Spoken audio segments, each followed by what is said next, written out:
Your company growth largely depends on the quality of people you will attract to your team. In many cases, HR planning goes little further than an organizational chart and an hourly rate chart for the various positions. NVS Business Solutions presents a qualitatively different approach to HR planning, which incorporates human capital development into its comprehensive business planning models. Since hiring an employee is a complex and expensive effort, every new position in your company should be carefully scrutinized against an opportunity to outsource it or automate the job. Required expertise should include not only technical skills but also communication ability and overall attitude. All positions have to be incorporated into the communication plan. Absence of such plan leads to ever-growing paperwork and a tendency towards staff inflation. Offered compensation is by far the most important part of the job description. It provides important input for the financial plan, and it sets a foundation for employees' motivation. Too often, new employees are underutilized because there is no workplace for them. Hence, a job description should include specification of all necessary equipment, such as shovel, computer, or an extra office space. Hiring headhunters to hire your staff should be your last resort. Your company should constantly seek potential job candidates, profile them, and keep records of these activities. In this case, by the time you introduce a new opening for the market, you will have a pool of pre-screened applicants. A calendar of such activities is a very desirable component of the HR plan. If you feel you must give a test to your applicants during an interview, please do. What is far more important, however, is psychological profiling. A person with a good GPA and gloomy attitude should not be hired. Extending a job offer is the pinnacle of the negotiation process. A well-developed compensation plan will make your negotiation position much stronger and save you from overpaying for your key team members. A good HR plan should include an outline of orientation procedures in order for employees to understand every member's zone of responsibility.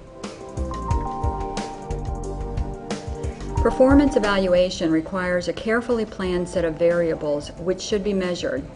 Aside from some obvious factors like revenue generated or volume of production, there are some less evident considerations like customer satisfaction or percentage of spoilage.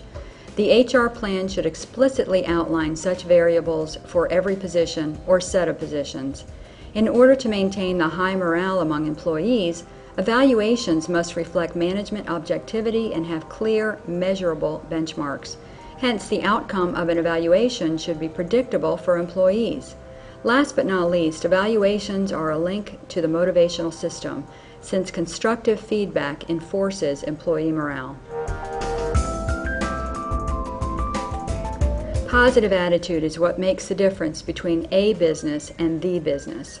That's why constructive feedback during evaluations is so important. Reasonable pay is a key component of employee satisfaction. Since salary is a major benchmark for choosing an employee, you have to constantly monitor your competition and adjust your pay system according to the market. In the meantime, all your changes are to be run through the financial plan in order to be sure that you will still be in business after such adjustments. It is equally important to communicate to your employees their growth opportunities. Seeing a clear promotional path boosts morale and secures company loyalty. The promotion path should include a course of preliminary training. Through participation in this training, team members will develop necessary skills, along with a loyalty to your company. By providing management skills training to your employees, you hit several birds with one stone. First, you evaluate their ability to be a manager prior to promoting them. Second, you develop necessary skills, communication skills being primary, and you help your people become a better fit for each position. Such kind of training reduces your demand for the key positions, and you reduce your risk of hiring complete strangers. Boosting technical expertise is also beneficial, and those employees that don't fit in managerial positions will create more value for your company performing more complex and responsible jobs. Constant training is a part of a solid compensation plan and provides an important input for the financial plan.